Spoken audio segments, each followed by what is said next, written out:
Bismillahirrahmanirrahim. Alhamdulillahirabbil alamin wa bihi nasta'inu ala umuri dunya waddin. Wassalatu wassalamu ala asyrafil anbiya wal mursalin sayyidina wa maulana Muhammadin wa ala alihi wa ashabihi wa dzurriyyatihi wa ahli baitihi ajma'in.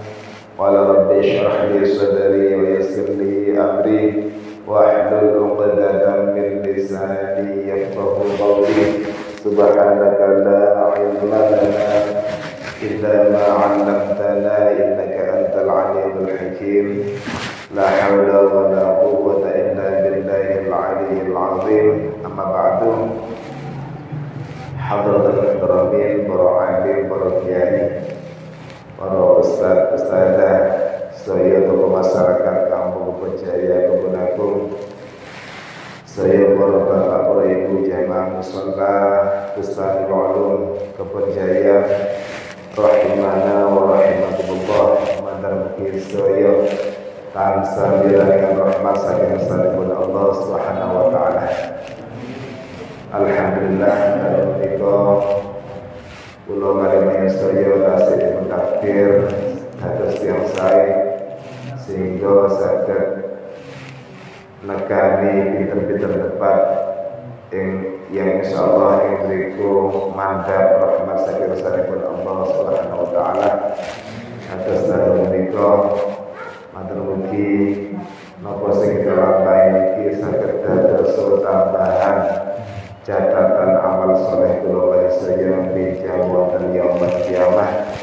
Amin amin Allahumma amin. Barokah ngaos matur mugi kita saya senantiasa dipun paringi panjang umur, sehat walafiat seger waras, ingkang sakit matur mugi dipun paringi kesembuhan kaliyan Allah Subhanahu wa taala. Ingkang ada hajat matur mugi dipun tekani hajate, dipun ridhoi kaliyan Allah Subhanahu wa taala, dipun paringi rezeki kang kathah halal barokah. Namun sampun kita saya untuk beribadah kepada Allah Subhanahu wa taala. Amin amin Allahumma amin.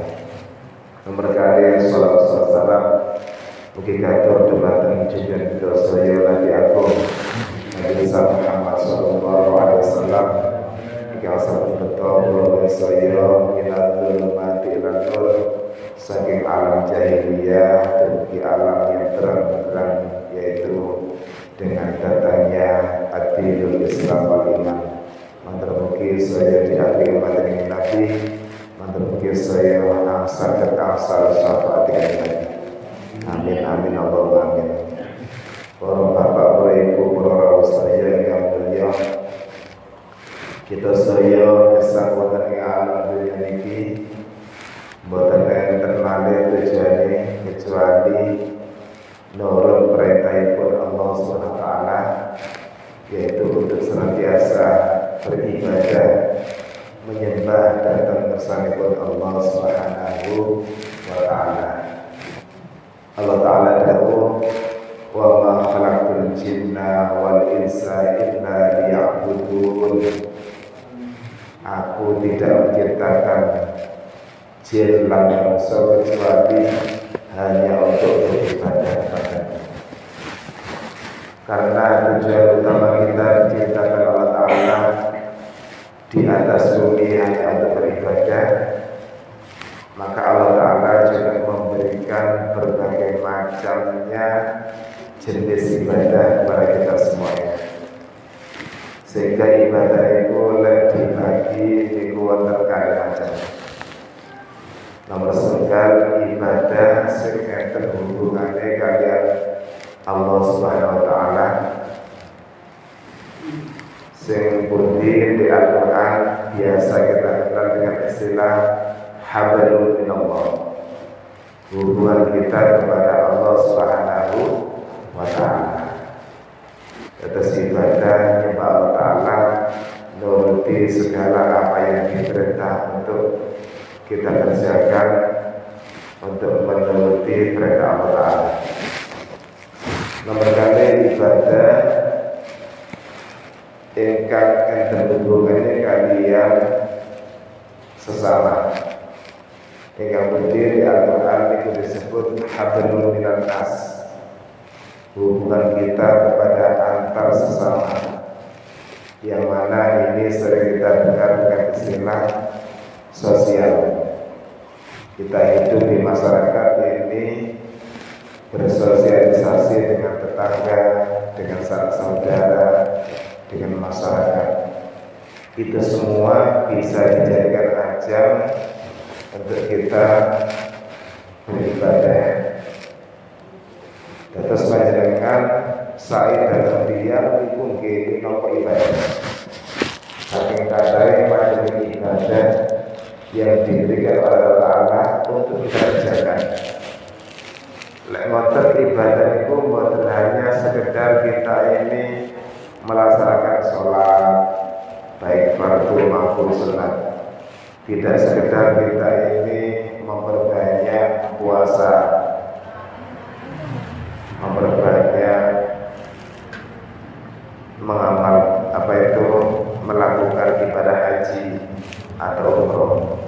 Tapi ternyata ibadah itu banyak sekali macamnya. Kita baik kepada orang termasuk ibadah. Kita menolong antar sesama juga dinilai ibadah. Para bapak ibu para rawuh saya yang mulia,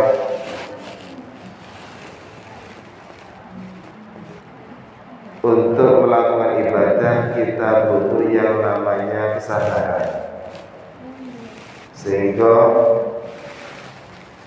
kesabaran ini menjadi tolak ukur nilai ibadah itu sendiri. Bahkan dalam kesabaran itu terdapat pahala yang sangat besar. Terus kata Allah Ta'ala, innama yuwaffas sabiruna ajrahum bighairi hisab. Tiang lek pun sabar niku ganjarane boten saged diitung. Sampai-sampai malaikat niki boten saged ngitung ya apa agenge ganjarane tiang sabar. Maka dari itu sabar ini terbagi menjadi 3 kategori. Yang nomor setunggal, sabar untuk imtithalu awamirillah, mengerjakan segala perintah-perintah itu Allah Subhanahu wa ta'ala. Di mana ketika kita mengerjakan perintah Allah Ta'ala, ini butuh yang namanya kesabaran. Contoh, kita ketika mau mengerjakan salat subuh niku kedang ngelawan sing namine nafsu. Nafsu sing pada akhir nafsu kepingin turu. Wis krungu adzan biasa sepo. Lah niku kedang dilawan. Carane apa? Carane kita harus punya dasar sabar.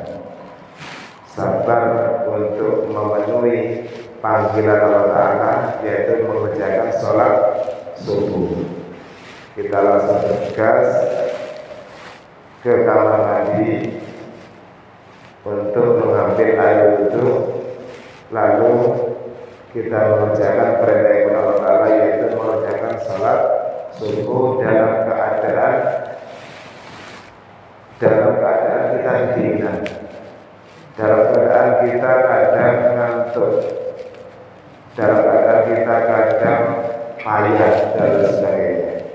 Itu semua butuh yang namanya kesabaran. Dan banyak lagi contoh yang lainnya, contoh yang biasa kita alami, yaitu ketika kita enak kerja lalu terdengar suara azan, di mana azan itulah yang menunjukkan kita diperintah untuk melaksanakan kewajiban sholat.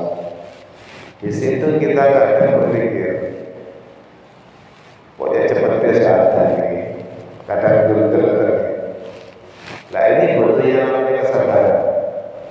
Terus untuk mengerjakan perintah-perintah agama, perintah itu Allah Ta'ala, kita butuh yang namanya modal kesabaran. Mriku kita sedaya akan dikaruniai 300 derajat. Orang yang mengerjakan perintah-perintah Allah Ta'ala dengan penuh kesabaran, maka akan diganjar dengan dikaruniai sebanyak 300 derajat. Nomor kali yaitu sabar dalam menjauhi nopo sing dilarang kalian Allah Subhanahu wa taala. Nopo-nopo sing dilarang Allah Taala niki kita sudah diperintah untuk ijtina bunawahi, menjauhi larangan-larangannya. Di mana ketika kita menjauhi larangan-larangan Allah Taala itu butuh yang namanya kesabaran. Kita dilarang untuk bermaksiat, padahal dalam keadaan kita ini ada peluang tidak diketahui orang, peluang tidak sampai diketahui keluarga, diketahui orang tua kalau anak-anak. Peluang yang mana peluang ini hanya kita sendiri yang tahu. Terus peluang untuk bermaksiat itu terbuka lebar, ternyata kita ini bisa untuk menjauhinya. Nah, ini butuh yang namanya kesabaran ekstra. Contoh, ketika kita lagi berpuasa, di siang hari panasnya luar biasa. Di antara larangan berpuasa yaitu kita melanggar untuk makan dan minum. Di mana itu bisa kita kerjakan di kamar mandi ketika kita sendirian, tidak ada yang tahu. Nah, di situ antara nafsu dan akal ini saling berperang. Mana yang lebih kuat? Itulah yang namanya ujian kesabaran dalam rangka menjauhi larangannya Allah Subhanahu wa taala.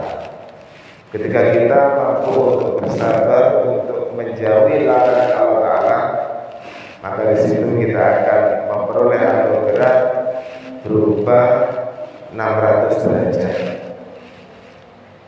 2 kali lipat daripada kita mengerjakan perintah-perintah pun Allah Subhanahu wa taala. Yang mana derajat inilah yang akan mengangkat kemuliaan kita, baik ketika kita masih di dunia, lebih-lebih nanti ketika kita berada di alam akhirat. Para bapak ibu, para saya yang mulia, sing nomor 3, tingkat kesabaran yang tertinggi, yaitu sabar ketika kita menghadapi ujian dan cobaan yang diberikan oleh Allah Ta'ala kepada kita. Ini butuh modal kesabaran yang sangat ekstra, berat. Karena berat itulah maka pahalanya yang akan diberikan oleh Allah Ta'ala kepada kita, yaitu berupa 900 derajat, 3 kali lipat dibanding kita mengerjakan perintah pun Allah Subhanahu wa taala. Kenapa demikian?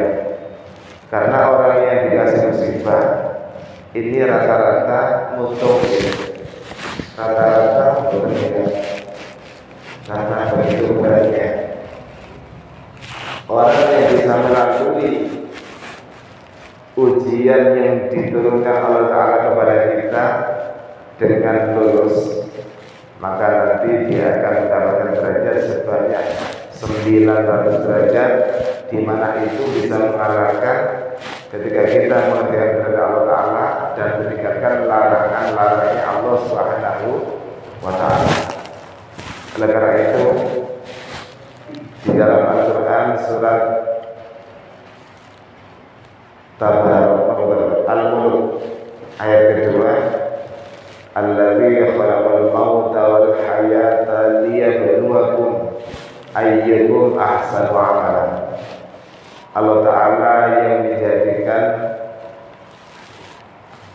mati dan kehidupan. Dia berwakum untuk memberikan kita semua bala atau ujian. Tujuannya apa? Dia berwakum ayyukum ahsanu amala. Siapa yang terbaik di antara hamba-hambanya. Terus ketika Allah Ta'ala ingin mengetahui hamba yang terbaik, maka disitulah Allah Ta'ala akan memberikan ujian dan cobaan kepada hamba tersebut. Terus dikatakan dengan Nabi, idza aradallahu idza ahtallahu 'abdan ibtalahu. Ketika Allah Ta'ala itu senang, ketika Allah Ta'ala itu cinta kepada hambanya, pasti hamba itu akan diberikan ujian, pasti akan diberikan cobaan. Kenapa? Karena Allah Ta'ala ingin tahu apakah dia ketika dikasih ujian dan cobaan dia bisa sabar. Karena dengan kesabaran itulah akan mengangkat derajat kemuliaan daripada manusia itu sendiri. Kalau kita kaitkan dengan kehidupan kita sehari-hari, contoh anak sekolah. Anak sekolah itu biasanya ketika dia ingin mendapatkan ijazah, baik lulus SD, SMP, SMA atau kuliah, maka dia harus melalui yang namanya ujian. Wonten ulangan harian, wonten PTS, penilaian tengah semester, wonten sing akhir semester. Semuanya tujuannya apa? Untuk mengetahui prestasi daripada anak yang sekolah tadi. Ketika ujiannya itu dinilai bagus, maka dia akan dinyatakan lulus dan berhak mendapatkan ijazah. Tidak ada orang itu berprestasi tanpa melalui ujian. Mengapa? Karena kita tidak bisa mengetahui akan kemampuannya. Orang dikatakan bisa berprestasi ketika dia sudah pernah diuji. Demikian juga dengan seorang hamba, ketika Allah Ta'ala akan memberikan derajat kemuliaan kepada hamba tersebut, maka Allah Ta'ala akan mengujinya agar Allah Ta'ala tahu di mana hambanya yang terbaik. Kita bisa mengetahui orang atau hamba yang paling berat dalam ujian ini menika para nabi. Para nabi dan rasul ini adalah hamba Allah Ta'ala yang paling besar mendapatkan ujian dan cobaan. Contoh seperti Nabi kita, Nabi Muhammad SAW ini diuji oleh Allah Ta'ala mulai sejak kecil pun dijadikan anak yatim. Bahkan menjadi anak yatim ketika beliau ini masih belum dilahirkan. Mari kita beranjak dewasa, beranjak remaja, beliau Nabi Muhammad ini mengembara kambing, di mana ini adalah pekerjaan orang yang rata-rata menengah ke bawah. Mari kita dagang, terus Nabi nikah, dan ketika dia akan menjadi Rasul, beliau menyebarkan risalah nubuwah, menyebarkan ajaran Islam di kota Mekah. Beliau menghadapi berbagai macam cobaan dan ujian yang begitu luar biasa. Bahkan puncaknya Rasulullah ini diancam untuk dibunuh. Kalau melihat itu, berarti Allah Ta'ala memberikan ujian ini sesuai dengan kadarnya. Semakin tinggi derajat seorang, maka ujiannya akan besar. Kalau diibaratkan seperti pohon, ketika pohon itu masih kecil, biasanya akan diterpa angin biasa laut. Tapi semakin tinggi pohon itu tumbuh dan berkembang, ini juga akan tambah besar, tambah tinggi, tambah besar lagi. Itulah ibarat orang yang hidup di dunia, semakin tinggi derajatnya, maka ujian dan cobaan yang diberikan oleh Allah Ta'ala itu juga akan semakin besar. Dan ketahuilah, ujian yang diberikan oleh Allah Ta'ala kepada hambanya ini sesuai dengan kadar kemampuannya. Terus kata Allah Ta'ala, la yukallifullahu nafsan illa usaha. Allah Ta'ala tidak memberikan beban, baik itu ujian atau cobaan atau perintah kepada hambanya, kecuali sekedar kemampuannya dia. Tidak mungkin seseorang akan diuji di luar kemampuannya. Kita kadang sering menemui di tengah-tengah masyarakat ada seorang yang kaya raya, hartanya melimpah, pabriknya kata, tapi dia juga diuji dengan sakit. Gimana sakitnya ini juga luar biasa. Orang kaya ini sakitnya butuh penanganan dokter yang hebat, sehingga orang kaya ini dibawa ke luar negeri, dibawa ke Singapura. Itu kan butuh yang namanya biaya yang besar, biaya yang tidak mungkin dijangkau oleh orang biasa. Allah Ta'ala memberikan ujian kepada dia sesuai dengan kemampuannya. Dia butuh penanganan dokter yang luar biasa karena penyakitnya luar biasa, diimbangi dengan kemampuan finansialnya karena dia punya uang. Tidak mungkin Allah Ta'ala memberikan ujian cobaan yang demikian kepada orang yang tidak mampu, kepada orang fakir miskin. Baru mungkin. Kenapa? Karena Allah Ta'ala tahu akan kemampuan hambanya, mampu membuat itu sudah diukur oleh Allah Subhanahu wa Ta'ala. Milo-milo ketika kita dikasih ujian oleh Allah Subhanahu wa Ta'ala, seharusnya itu menjadi ladang bagi kita untuk menambah pundi-pundi amal kita dalam rangka memperbanyak pahala. Kenapa? Karena ternyata ujian yang kita terima itu nilainya begitu besar, mengalahkan perintah-perintah Allah Ta'ala untuk mengerjakan kewajiban dan menjauhi larangannya. Cukup bodoh sabar dalam menghadapi ujian. Disitulah akan mengalir yang namanya pahala yang luar biasa, asalkan kita bisa sabar. Oleh karena itu, di antara hamba Allah Ta'ala yang mampu menjalani kesabaran itu, kalau di klasifikasi misalnya diurutkan, itu yang menempati ranking pertama yaitu golongan para rasul. Itu pun luar biasa ujian, dan beliau ini lolos dalam ujian tersebut. Ada para nabi itu diuji anaknya tambah, atau Nabi Nuh nggak ada juga Kanan juga boleh beriman kepada Allah Subhanahu wa Ta'ala. Wonten Nabi Malih diuji dengan orang tuanya yang kafir.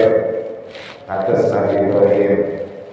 Nabi Ibrahim menjadi Khalilullah, kekasihnya Gusti Allah, tapi punya bapak yang kafir, Azar. Wonten Malih Nabi itu diuji dengan istrinya yang tidak mau beriman kepada Allah Subhanahu wa Ta'ala. Kados yang menimpa Nabi Lut. Wonten malih Nabi Adam juga diuji dengan anaknya sing Sinten niku? Qabil Habil sing perang. Mari wonten Gusti Kanjeng Muhammad sallallahu alaihi wasallam diuji dengan pamannya yang juga tidak mau beriman kepada Allah Subhanahu wa taala. Iki punika Abu Lahab. Konon juga Abu Thalib. Tapi Abu Thalib ini masih iskal, masih terjadi saksi apakah paman Nabi yang bernama Abu Thalib ini masuk kategori orang beriman atau tidak, itu ulama tidak berbeda pendapat. Yang jelas yang paman satunya yaitu Abu Lahab ini menjadi orang yang memusuhi dakwah-dakwah Rasulullah SAW. Di bawahnya para nabi dan rasul yaitu para wali. Para wali-wali Allah Ta'ala ini ujiannya juga luar biasa. Tapi apa yang beliau terima yaitu kemuliaan, baik di sisi manusia, lebih-lebih nanti di sisi Allah Subhanahu wa Ta'ala. Tidak ada orang langsung menjadi mulia tanpa ada ujian. Karena ketika orang tidak pernah diberi ujian oleh Allah Ta'ala, maka dalam hatinya akan tumbuh yang namanya rasa sombong, seperti yang dialami oleh Fir'aun. Kalau sejarahnya Fir'aun itu selama hidupnya tidak pernah mengalami yang namanya sakit. Tidak tahu, minimal ngeludas mawon dari Fir'aun. Sampai nyamuk pun tidak berani untuk nyopot Fir'aun. Atau Fir'aun ini buat-buat yang namanya obat nyamuk. Ternyata nyamuk takut untuk menggigit tubuhnya. Bahkan dalam beberapa peperangan yang dipimpin oleh Fir'aun selalu menang. Sehingga dalam hatinya ini tumbuh perasaan sombong, tumbuh perasaan merasa hebat, merasa kuat, dan puncaknya Fir'aun ini mengaku menjadi Tuhan. Kenapa? Karena segala sesuatu bisa dia pegang, segala sesuatu bisa dia arahkan. Semua orang takut kepada dia di masa dia, sehingga dia merasa jangan-jangan aku ini pangeran. Nah, itu jadinya orang yang tidak pernah dikasih ujian agar tumbuh yang namanya perasaan sombong, perasaan takabur, perasaan ingin dihormati oleh orang lain dan lain sebagainya. Oleh karena itu, yang namanya musibah, yang namanya ujian dan cobaan yang diberikan oleh Allah Ta'ala kepada kita, itu akan menjadi ladang pahala kita kalau kita ini bisa bersabar untuk melaluinya. Kita tidak usah khawatir Allah Ta'ala akan menguji kita terus. Tidak ada manusia itu yang hanya dikasih ujian, cobaan, musibah terus tanpa adanya yang namanya anugerah, tanpa adanya yang namanya rahmat dari Allah Subhanahu wa Ta'ala. Karena yang namanya puasa pasti akan ditutup dengan yang namanya hari raya. Masa pada puasa terus, tidak ada kan belum mungkin. Kemudian juga dengan yang namanya musibah. Bahkan dalam surah Al-Isra itu disebutkan dua kali. Inna ma'al usri yusra, fa innaka ma'al usri yusra. Di situ disebutkan di dalam lafaz itu didahului dengan inna. Inna itu taukid, menguatkan bahwa saya dibalik atau bersama al-usri. Al-usri itu menggunakan lafaz al-usri ketika keadaannya itu menunjukkan ma'rifat, berarti kesulitannya ketemu cuma satu. Tapi apa yang terjadi Yusro itu menggunakan nakiro. Berarti kalau nakiro ini balasannya bersunggal, tapi macam-macam. Ini kira-kira di lari besar, lari bawah. Ketika ma'rifat berarti kesulitannya ketemu surga. Tapi Allah Ta'ala juga menyediakan yang namanya yusro, kemudahan menggunakan lafaz nakiro. Kalau menggunakan lafaz nakiro berarti di situ Allah Ta'ala menyiapkan banyak sekali kemudahan. Boleh sungkan dimasukkan semua. Tapi ketika kita dikasih ujian satu, maka di situ Allah Ta'ala akan membalasnya dengan kemudahan yang begitu banyak macamnya. Kita tidak usah khawatir, karena ketika Allah Ta'ala jawab, pasti di situ mengandung kebenaran yang mutlak. Innallaha la yukhliful mi'ad. Allah Ta'ala tidak mungkin akan mengingkari janjinya. Janji Allah itu dipastikan akan terpenuhi. Atas panjenengan ketika mendapatkan ujian itu harus punya keyakinan pasti nanti Allah Ta'ala akan menggantinya dengan kemudahan. Min haitsu la yahtasib, dari jalan yang tidak kita sangka. Ketika Allah Ta'ala menjadikan sesuatu tragedi atau peristiwa di mana peristiwa itu menyedihkan, pasti di situ ada hikmahnya. Kadang memang di permulaan terlihat mengecewakan, tapi kita tidak tahu endingnya. Ada suatu cerita nyata ini. Ada orang yang mau naik pesawat, tiket sudah dia kantongi, tapi ketika jam terbangnya itu sudah tiba, ternyata dia terlambat gara-gara sakit perut. Dia masuk ke WC.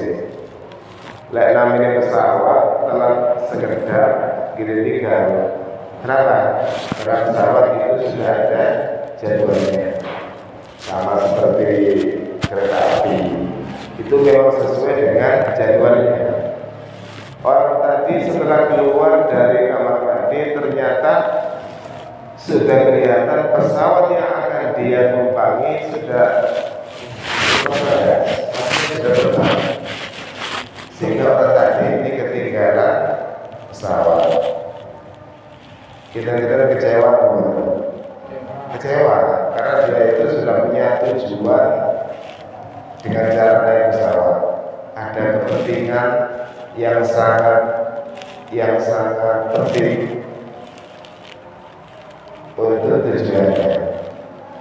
Tapi setelah dia itu pulang dengan membawa kekecewaan yang luar biasa, ternyata ada kabar yang mengabarkan bahwasanya pesawat yang akan dia tumpangi tadi itu terjadi kecelakaan.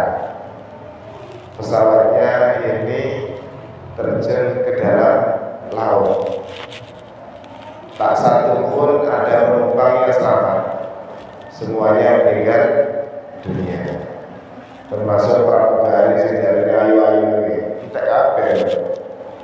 Jadi seisi pesawat itu semuanya habis karena terjatuh ke dalam laut.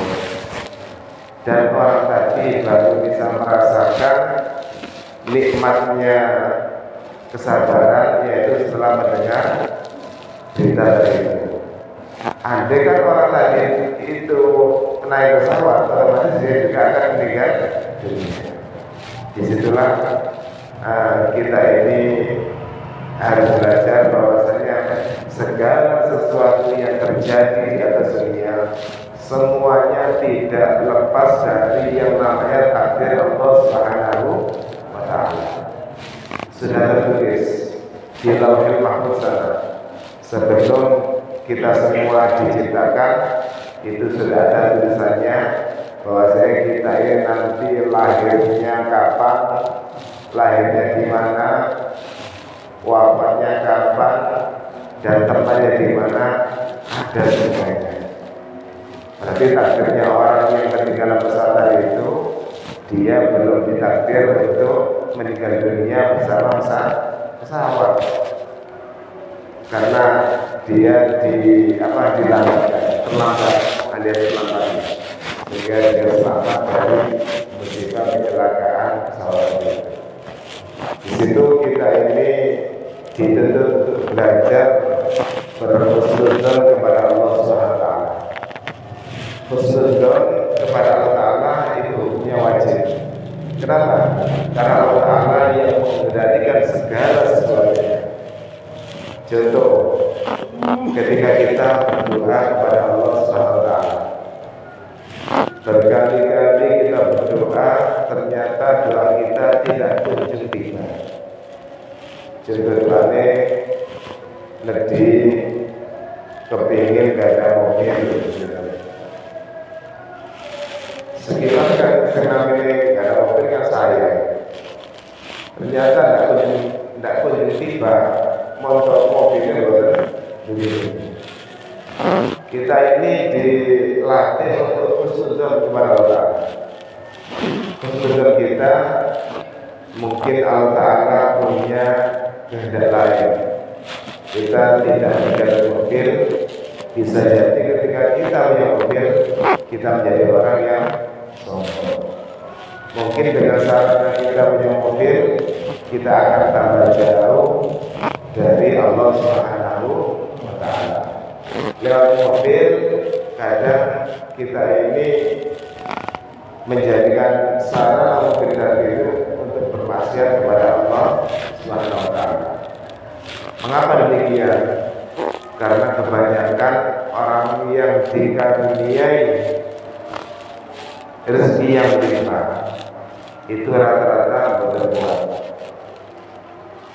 Orang dikaruniai, orang dicoba, diuji dengan banyaknya harta, dengan sedikitnya harta, rata-rata yang tidak kuat, dia dikasih ujian dengan banyaknya harta atau menjadi orang kaya. Itu banyak yang berlebihan.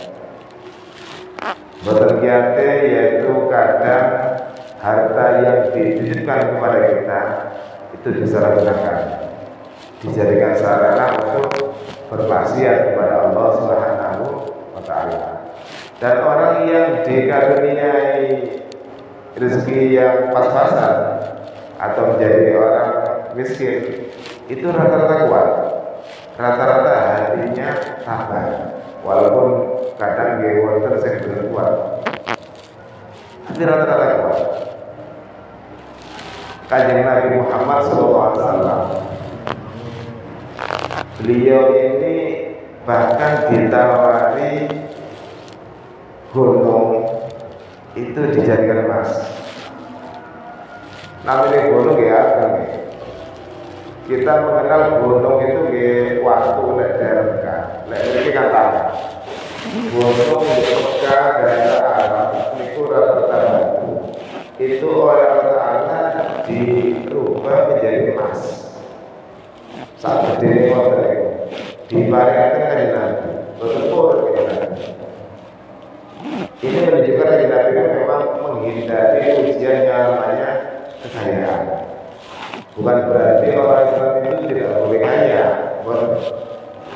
tapi ternyata ujian yang berupa kekayaan itu bahkan menjadikan orang jauh dari Allah Subhanahu wa ta'ala.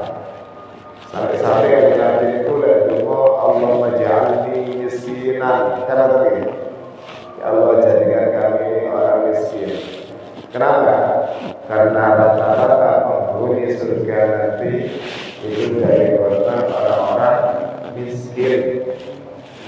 Lalu keratan dia bergada itu hisabannya berterlangi, hisabannya dihidup. Lalu bermati kata, saya kata hisab bermati kata. Bedanya dengan orang yang kaya raya, yang banyak hartanya, maka nanti bisa banyak dari mana harta itu dia dapat dan kemana dia menginfakkan. Kalau bisa dikatakan, maka nanti dia akan mempertanggungjawabkan amanah berupa harta yang diberikan kepada dia ketika dia hidup di dunia. Makanya penghuni surga itu rata-rata orang fakir miskin karena kisahannya itu benar. Tapi bukan berarti kita tidak perlu menjadi orang kaya. Orang dikaruniai harta banyak menjadi orang kaya raya itu bisa menjadi wasilah atau media atau perantara dia memperbanyak pahala, yaitu dengan cara mentasawufkan atau menyebarkan hartanya untuk kemaslahatan umat, untuk sosial, untuk kebaikan yang diperintahkan oleh agama Allah Subhanahu wa Ta'ala. Oleh karena itu, kehidupan dunia ini sifatnya relatif. Kita bisa memilih ditakdir menjadi orang kaya, tapi kaya yang maslahat. Ditakdir menjadi orang miskin, tapi juga bisa sabar dalam menghadapi harta yang pas-pasan tadi. Bapak oleh Ibu Rasulullah beliau saat dari ini dibentuk menawi wonten sing badhe dipun-pun monggo dalem matur.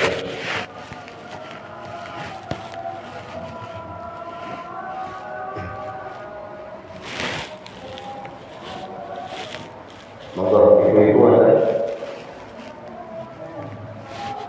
Ya, monggo Pak. Kula katakan. Iya. Apa bedane Allah kali pangeran? Iya.